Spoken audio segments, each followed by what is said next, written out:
दोस्तों, ज़रा अपनी आंखें बंद कीजिए और सोचिए कि पिछले एक हफ्ते में आपने कितनी बार ऐसी चीज़ें कचरे के डिब्बे में डाली होंगी जो शायद थोड़ी सी कोशिश से ठीक हो सकती थी या जिन्हें आप दोबारा इस्तेमाल कर सकते थे। एक फटा हुआ कपड़ा, आधा खाया हुआ खाना या फिर वो गैजेट जो थोड़ा सा ख़राब होने पर भी आपने फेंक दिया और नया खरीद लिया। हम एक ऐसी दुनिया में जी रहे हैं जहाँ चीज़ों को ठीक करने से ज़्यादा उन्हें बदल देना आसान हो गया है, लेकिन हम ये नहीं रियलाइज़ करते कि हमें चीज़ों को संभालने के लिए हमें हर चीज़ की इज्जत करनी पड़ती है। सुविधा हमारी आदत बन गई है और हमारे घरों और दिमाग और जीवन में कचरा जमा होने एक आम बात बन गया है। लेकिन क्या आपने कभी ये सोचा है कि जीवन में ये जो बेहिसाब क्लटर है सिर्फ हमारे घरों को ही नहीं बल्कि हमारे मन को भी थका रहा है। जब हम चीज़ों को संभाल कर रखना भूल जाते हैं तो हम धीरे धीरे अपनी खुशियाँ और प्रकृति के प्रति आभार जताना भी भूल जाते हैं। मैं हूँ डॉक्टर नलिनी तनेजा, एक मेंटर हूँ, एक कोच हूँ, एक थेरेपिस्ट हूँ। आपका स्वागत है आज के वीडियो में। आज हम बात करेंगे एक ऐसी प्राचीन जापानी दृष्टिकोण के बारे में जो न सिर्फ आपके कचरे को देखने के नज़रिए को बदलेगा बल्कि आपके जीवन के हर कोने से क्लटर को साफ करके आपको एक हल्का, शांत और उद्देश्यपूर्ण जीवन जीना सिखाएगा। इस दर्शन का नाम है मोटनाई। आखिर क्या है ये मोटनाई? प्रोनाउंसिएशन चेंज होती रहती है। ये एक सिर्फ जापानी शब्द नहीं है, एक गहरी भावना है।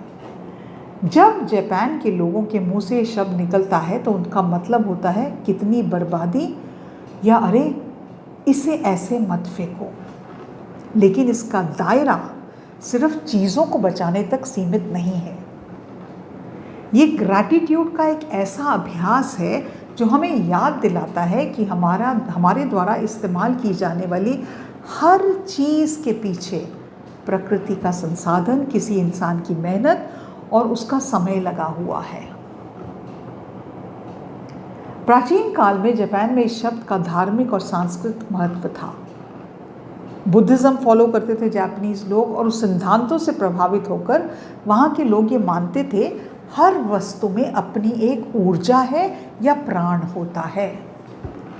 इसलिए किसी भी उपयोगी वस्तु को समय से पहले बेकार समझकर फेंक देना उसका अनादर करना है। हमारे जीवन में आजकल क्या है?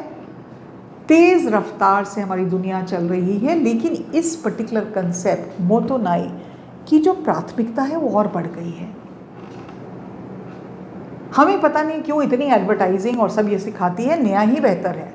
हम ज़रूरत से ज़्यादा खरीदारी करते हैं, बिना सोचे समझे चीज़ें जमा करते हैं, फिर हमारे घर में एक कबाड़ खाने को बना लेते हैं। इस अनावश्यक खरीदारी और चीज़ों को ना छोड़ने की आदत को हम क्लटर कहते हैं।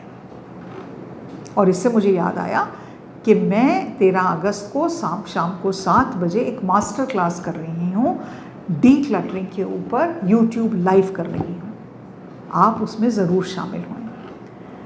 क्या आपने कभी गौर किया है जब आपके पास बहुत सारा सामान बिखरा होता है तो अलमारी फालतू कपड़ों से जब भर जाती है तो कहीं ना कहीं आपका दिमाग बिल्कुल उलझन और बेचैनी से भर जाता है।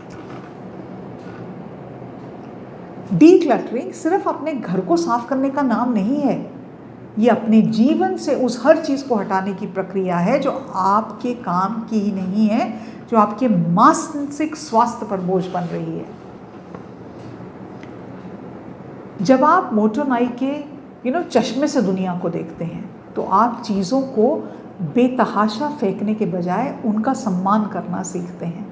और जो चीज़ें आपकी ज़िंदगी में बिल्कुल ख़राब हैं, आपकी ज़िंदगी को बर्बाद कर रही हैं, उनको आप फेंकते हैं। चाहे वो रिलेशनशिप्स हैं, चाहे वो थॉट्स हैं आपके, चाहे वो जो ट्रॉमा है जो आप लेके चल रहे हैं।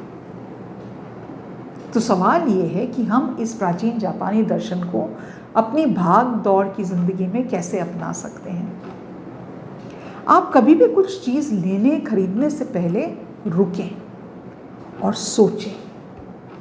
ये सवाल पूछें अपने आप से, क्या मुझे असलियत में इस चीज़ की ज़रूरत है या जो मेरे पास है मैं उसको संभाल के यूज़ कर सकती हूँ।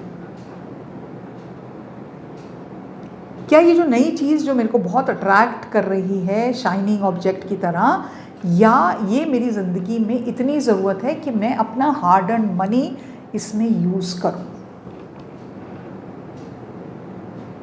ये एक छोटा सा ठहराव आपके जीवन से अनावश्यक कचरा और क्लटर को कोसों दूर कर देगा। दूसरी चीज़, जो मेरे पास चीज़ें हैं, इससे पहले कि मैं बाहर जाऊं उनको खरीदने के लिए, क्या कोई तरीका है कि मैं इनको रिस्पेक्ट दे सकूं, इनको इज्जत दे सकूं, इनको अच्छे से यूज़ कर सकूं। अगर कुर्सी का पाया खराब ढीला हो गया है तो उसे ठीक बनाया जा सकता है, ये मुझे नई कुर्सी ही लेने की ज़रूरत है। मोतनाई के हिसाब से कोई भी चीज़ की, वस्तु की मरम्मत करना उसकी उम्र को बढ़ाता है। जब आप अपनी पुरानी चीज़ों को नया जीवन देते हैं तो आपको एक अजीब सा मानसिक संतोष मिलता है। और जापान में एक और भी चीज़ है जिसको वो कहते हैं किंत्सुगी, जहाँ टूटे हुए बर्तनों को सोने से जोड़ा जाता है, ये दिखाने के लिए कि टूटने के बाद भी चीज़ें सुंदर और मूल्यवान हो सकती हैं। यही नियम अपने जीवन पर भी लागू करते हैं। हमारे टूटे हुए अनुभवों और पुरानी यादों में भी सीखने के लिए बहुत कुछ होता है।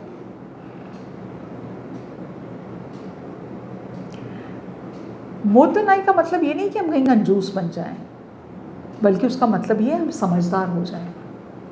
जब आप अपने घर की डीक्लटरिंग करते हैं और उन चीज़ों को अलग करके जिनकी आपको अब ज़रूरत नहीं है, लेकिन उन्हें कूड़े में फेंकने के बजाय हो सकता है आप किसी और को दे दें जिसको उसकी ज़रूरत हो, असल में जिसको उसकी ज़रूरत हो। और यही चीज़ आपके विचारों पर भी लागू होती है। आपके दिमाग में कितना मेंटल क्लटर है।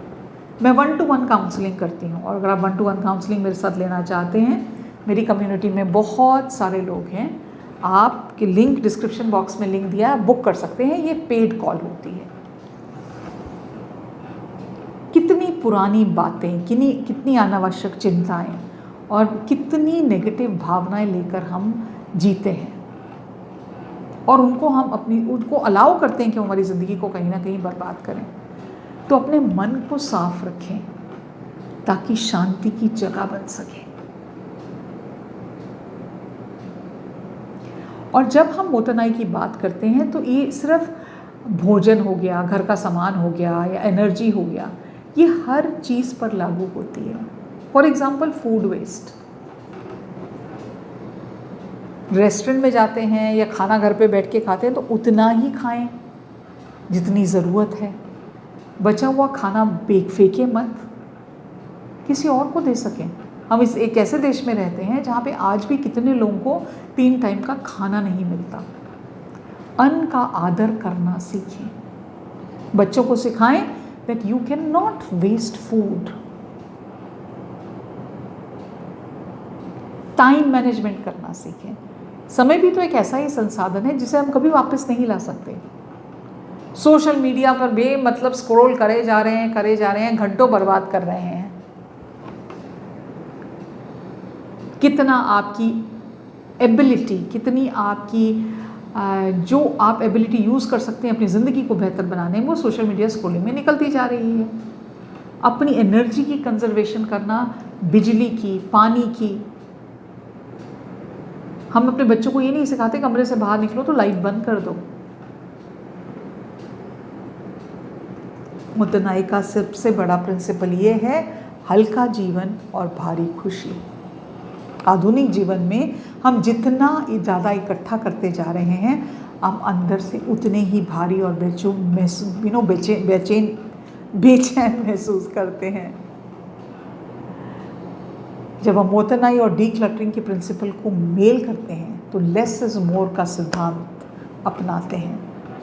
जब आप चीज़ों की कद्र करना सीखते हैं, जब आप अपने घर और मन से गैर ज़रूरी क्लटर को हटा देते हैं, तो आप एक अजीब सी आज़ादी महसूस करते हैं। आपके पास अपने लिए, अपनों के लिए और जीवन की असली खूबसूरती को महसूस करने के लिए ज़्यादा जगह बनती है और ज़्यादा समय मिलता है। अगली बार जब आप कोई भी नई चीज़ खरीदने का सोचें या कोई चीज़ फेंकने का सोचें तो खुद से पूछें, कि मैंने अपने जीवन में किस तरह का जीवन चाहती हूँ, किस तरह से मैं प्रकृति के साथ तालमेल बैठाकर एक सार्थक जीवन की शुरुआत कर सकती हूँ। अगर आपको ये वीडियो पसंद आता है तो इस वीडियो को लाइक करें, अपने दोस्तों के साथ शेयर करें और हमारे चैनल को सब्सक्राइब करना मत भूलिएगा। और वंस अगेन 13 अगस्त को शाम को 7 बजे डीक्लटरिंग की मास्टर क्लास में यूट्यूब लाइव पे कर रही हूँ, उसमें आना मत भूलिएगा। आई गारंटी आप उसमें इतना कुछ सीखेंगे जो आपकी ज़िंदगी को बेहतर बनाएगा। आज के लिए इतना ही। नमस्कार।